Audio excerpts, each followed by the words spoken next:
कर्म करने वालों के लिए इरादे बहुत हैं, न करने वालों के लिए तो बहाने बहुत हैं। नमस्कार दोस्तों, राधे कृष्णा। कैसे हैं आप सब? प्रार्थना करती हूँ कि आप स्वस्थ होंगे, मस्त होंगे। कृष्णा मेडिकल में आपका स्वागत है। कृष्णा मेडिकल आज आपके लिए मेडिकल से भरे एक स्टोरी लेके आया है। जीवन में जहाँ एक और सफल होने का आश्रय आदमी खुद लेता है, वहीं असफल होने पर उसका ठीकरा परिस्थिति या भाग्य पर फोड़ने लगता है। कैसी विचित्र विडंबना है ये। जब कर्म हमारे हैं तो परिणाम भी तो हमारा ही होगा। इसमें भेदभाव की गुंजाइश भला है भी कहाँ। पर मानव बड़ा विचित्र है, जो सत्य को जानता तो है पर मानता नहीं। ये कहानी है दो दोस्तों की, जिसमें एक था इरादा और दूसरा था बहाना। तो आइए सुनते हैं दोस्तों ये कहानी। बहाना अपने दोस्त इरादा को कहता है, यार मुझे तो अच्छे से पढ़ाई नहीं कर पाया, मुझे अच्छी पढ़ाई नहीं मिली, इसलिए मैं लाइफ में कुछ कर नहीं पाया। अगर मैं अच्छा पढ़ा लिखा होता तो मैं कुछ कर पाता। तूने क्या फोर्ड मोटर्स के मालिक हेनरी फोर्ड का नाम सुना है? उनके बारे में पढ़। अब दूसरी बार बहाना फिर कहता है, लेकिन मैं बहुत बार हार गया हूँ, अब मुझ में हिम्मत नहीं है। तो इरादा बहाना को जवाब देता है, तूने अब्राहम लिंकन का नाम सुना है? वो 15 बार लगातार चुनाव में हारे थे और फिर वो राष्ट्रपति बने थे। सुना है? नहीं सुना तो पढ़ उनके बारे में। लेकिन मैं तो बचपन से ही बीमार रहता हूँ, कैसे करूँ? तुझे नहीं पता कि विजेता अभिनेत्री मर्लिन मैटलिन तो बचपन से ही बहरी और अस्वस्थ थी? अच्छा, लेकिन मैं तो गरीब हूँ, गरीब घर से हूँ। तो भाई तू पूर्व राष्ट्रपति अब्दुल कलाम जी के बारे में पढ़। वो बचपन से लेके जवानी तक गरीब थे।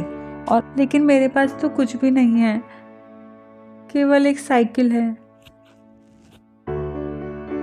सुप्रसिद्ध निरमा कंपनी के संस्थापक करशन भाई पटेल ने आधा जीवन साइकिल की सीट पर बैठकर कपड़े धोने का साबुन बेचा। क्या तुझे पता है ये? पर मैं तो अल्पबुद्धि हूँ। सुप्रसिद्ध वैज्ञानिक थॉमस अल्वा एडिसन को तो मंदबुद्धि होने के कारण बचपन में स्कूल से ही निकाल दिया गया था। मैंने तो अपने पिता को भी खो दिया। आज संगीतकार AR रहमान के पिता तो उसे बचपन में ही अकेला छोड़ गए थे। मुझ पर परिवार की बहुत जिम्मेदारी है, कैसे करूं? तो लता मंगेशकर का नाम सुना है तूने? जिम्मेदारियों का बोझ उठाया। मेरे पास तो एक छोटी सी नौकरी है। धीरू भाई अंबानी ने अपना जीवन पेट्रोल पंप पर पेट्रोल भरने वाले से आरंभ किया था। मेरी कंपनी दिवालिया है, कौन करेगा मुझ पर भरोसा? पेप्सी कोला 2 बार दिवालिया होने के बाद भी उठकर खड़ी हुई है।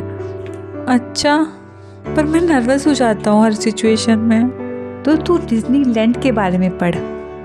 डिज्नीलैंड बनने से पहले वॉल्ट डिज्नी का 3 बार नर्वस ब्रेक फेल हुआ था। पर मेरी तो उम्र अधिक हो गई है, मैं बूढ़ा हो गया हूँ।